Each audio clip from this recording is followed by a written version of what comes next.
Coucou, trouver des pépites dans le monde des cryptos tout en évitant les pièges nécessite une approche prudente et informée. Voici quelques conseils pour naviguer dans cet espace. Pour commencer, une bonne recherche approfondie.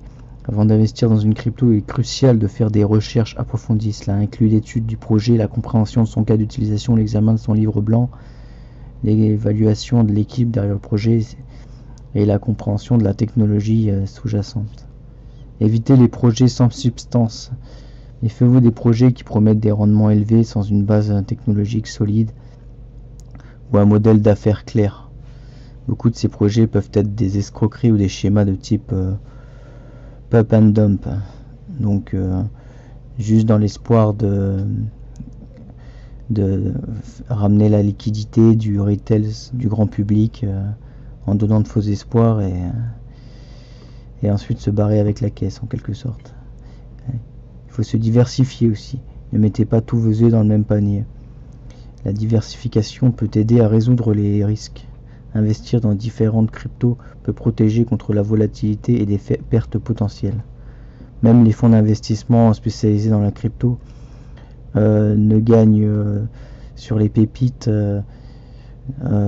gagnent au mieux une sur 10 ou une sur 20 des pépites sur lesquelles ils investissent font une énorme performance, mais la plupart de leurs investissements sont des échecs pour de multiples facteurs, mais c'est surtout l'engagement, enfin surtout la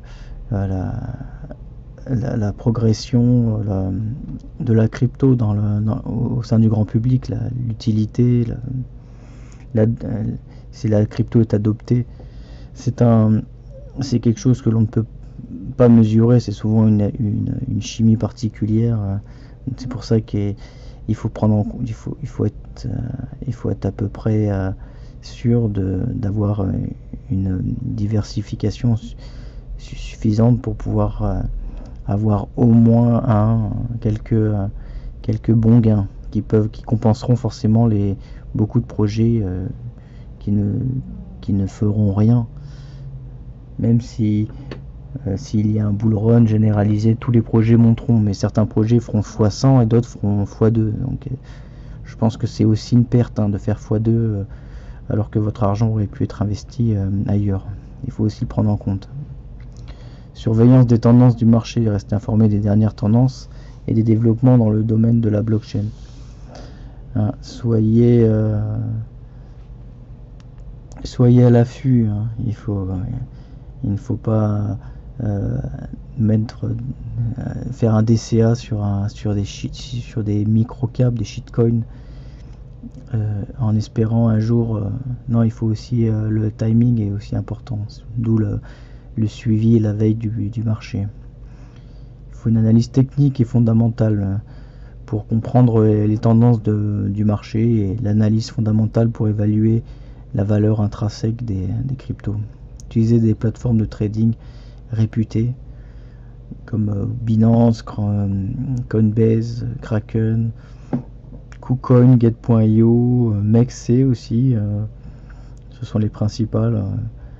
Évidemment, elles ne sont pas sûres à 100%. Le scandale FTX l'a bien démontré, mais elles ont quand même une certaine solidité relative. Évidemment, il est important aussi d'avoir une sécurisation physique, c'est-à-dire un hardware. Même si moi je reste un peu dubitatif sur le fait de tout mettre sur une clé, ça reste quand même, ça comporte un risque. Également, tout n'est pas, le risque zéro n'existe pas. Il ne faut pas non plus être puriste dans un sens ou dans l'autre. Prudence avec les ICO aussi, les IDO, les initial coin offering peuvent offrir des opportunités, mais elles comportent également des risques élevés. Soyez particulièrement prudent et faites des recherches approfondies avant d'investir dans de tels projets.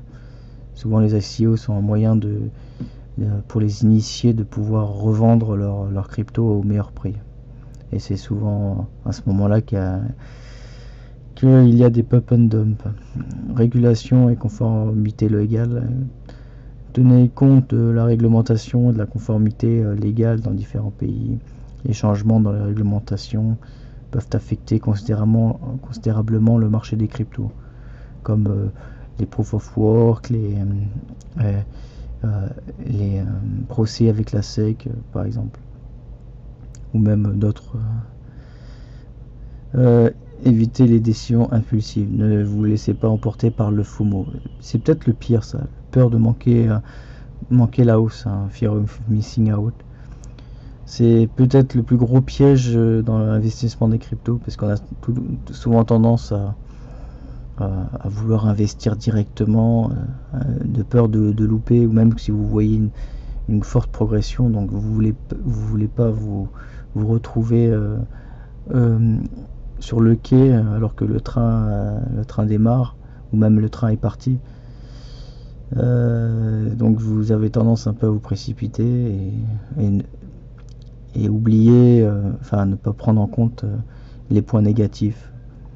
Prenez des décisions d'investissement basées sur la recherche et l'analyse, pas sur les émotions ou la pression des paris. De toute façon, dans l'investissement, comme on dit, la frustration fait partie intégrante de l'investissement.